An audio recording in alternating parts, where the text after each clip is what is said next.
राज्यातील साखर कारखाने सध्या मोठ्या प्रमाणात अडचणीत आलेले आहेत आणि याविषयी बोलण्यासंदर्भामध्ये स्वतः सहकार मंत्री आपल्यासोबत आहेत। सर, खरं तर राज्यातील साखर कारखान्यांची आत्ताची परिस्थिती जर आपण पाहायला गेलो तर मोठी अडचणीची आहे।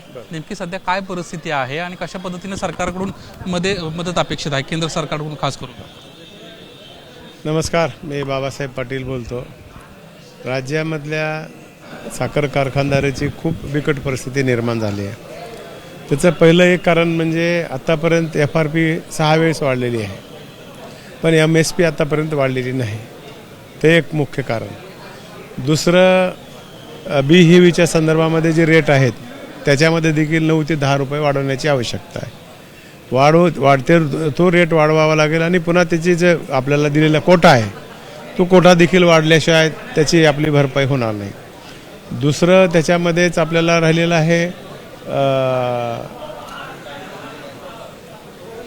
2 विषयामध्ये 3 विषयामध्ये अहमदाबादला अमित भाई शहानी महोदयांनी भारतातल्या सर्व सहकार मंत्र्यांची बैठक घेतली होती। त्या बैठकीमध्ये हे आम्ही 2-3 मुद्दे मांडलेले होते आणि त्याचं रेकॉर्डिंग देखील आहे आणि प्रोसिडिंग देखील तयार झालं आहे। पुढच्या वर्षी 50% पेक्षा देखील कारखाने चालू होणार नाहीत। त्याच्यामध्ये मग आता आपल्याला दुसऱ्या वेगळ्या पद्धतीनं काही मदत करावं लागेल सरकारला। त्याच्या संदर्भात आम्ही CM साहेबाच्या कानावर घालणार आहोत, आज दादा नाहीत वहिनीला बोलणार आहोत आणि अमित भाई शहा यांची आम्ही खास भेट घेऊन या साखर कारखानदारीमध्ये काही मदत कसं करता येईल आपल्याला, त्याच्याशिवाय साखर कारखानदारी उभे राहू शकणार नाही। FRPची रक्कम गाठली नाही तर तुमच्या कारखान्यांवर कारवाई करू, अशा पद्धतीचे सातत्यानं सहकार आयुक्तांकडून सांगण्यात येते। त्यामुळे कारखानदारांचं असं म्हणणं आहे की आम्ही जगायचं कसं, FRPची रक्कम गाठू शकणार नाही, एवढी देखील आमची सध्या परिस्थिती नाही। हे खरं आहे, FRP देण्यासाठी कर्ज दुसरं घेतले लोकांनी, म्हणजे कर्ज फेडायसाठी FRP देण्यासाठी पुन्हा दुसरं कर्ज घ्यावं लागलं।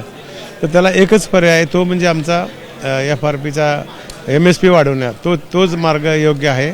आणि मग आपल्या BHEVच्या संदर्भामध्ये सांगितलं कोटा वाढवून देणे, त्याचा रेट वाढवणे आणि ह्या 2-3 गोष्टी जर वाढवून दिल्या तर मग निश्चितपणे मदत होऊ शकते। इथेनॉलचा मुद्दा खूप महत्त्वाचा आहे, कारण कारखान्यांना इथेनॉल प्रोजेक्ट करायला लावले, मात्र आता त्याची खरेदी केंद्र सरकारकडून होत नाहीये ज्या पद्धतीनं अपेक्षित होती। या सगळ्या संदर्भामध्ये सहकार मंत्र्यांचं काय म्हणणं होतं? अमित शहा तुम्हाला काय म्हणाले ज्यावेळेस तुम्ही हा मुद्दा उपस्थित? नाही, त्या दिवशी आम्ही हा विषय त्यांच्यासमोर, मीच नाही बाकीच्यातल्या राज्यातल्या सहकाऱ्यांनी ह्या गोष्टीला टच केला होता, पण त्याच्यानंतर त्यांनी आम्हाला लगेच तिथे काही निर्णय देऊ शकत नाहीत, म्हणून आम्ही स्वतः दिल्लीमध्ये एकदा भेट घेऊन त्या संदर्भात आम्ही न्याय मागणार आहोत। उत्पादन खर्च साखरेचा पाहिला तर जवळपास 41 रुपये आणि विक्री किंमत 37 रुपयावर आली, म्हणजे लॉसमध्ये सध्या व्यवसाय सुरू असले, 100% लॉसमध्ये आहे। काय याच्यावर तुम्ही उपाय करा? नाही, आम्ही सरकारला भेटूत, आम्ही सरकारला निदर्शनास आणून देऊ आणि निश्चितपणे न्याय द्यायचा आम्ही प्रयत्न करू। सहकार खात्याचे सर्व जे सहकाराशी संबंधित असणारी मंडळी आहेत, कारखान्यांचे मालक आहेत, सर्वजण आपण परवाजण एकत्र भेटला होता, काय प्रामुख्याने त्याच्यामध्ये चर्चा झाली? आणि त्याच्यातली हीच चर्चा होती की आपण सगळेजण भेटूत। मला सहकार मंत्री म्हणून त्यांनी बोलून घेतलं होतं। सगळ्याच्या भावना एकच आहेत, आपल्याला साखर कारखाने, कारण इथे एम्प्लॉई देखील खूप मोठा आहे, महाराष्ट्रामध्ये दुसरी इंडस्ट्री नाहीत। ग्रामीण भागाला आर्थिक उन्नती देण्यासाठी साखर कारखान्यांचा खूप मोठा योगदान आहे, आपल्याला त्याला जपावंच लागेल। मला एक गोष्ट सातत्यानं जाणवते, अजित पवार ज्यावेळेस होते त्यावेळेस प्रामुख्यानं राज्यातल्या कारखान्यांची काय परिस्थिती आहे याचा आढावा ते घ्यायचे, त्यांची उणीव आता तुम्हाला भासते, कशा पद्धतीने भासते? नाही, नक्की भासणार आहे, भासते। त्यांची बरोबरी आम्ही कोणीच करू शकत नाही, पण त्यांनी जे पायंडा घालून दिला आहे, त्यांनी जी आम्हाला दिशा दिल्यात त्या पद्धतीने आम्ही जायचा आम्ही प्रयत्न। शेवटचा प्रश्न, केंद्राकडून जे काही कर्ज घेतलेले कारखान्यांना आणि घेतले होते, तुमच्या माध्यमातून अनेकांना तुम्ही कर्ज देखील उपलब्ध NCDCचं उपलब्ध करून दिलं, आता त्याचे हप्ते भरत नाहीत, त्यामुळे त्यांच्यावर कारवाई सुरू झाली, त्याचा अहवाल देखील तुमच्याकडे आला अशी माहिती मिळाली? नाही, आपण कारखान्यासाठी 14 कारखान्याला मंजुरी दिली होती।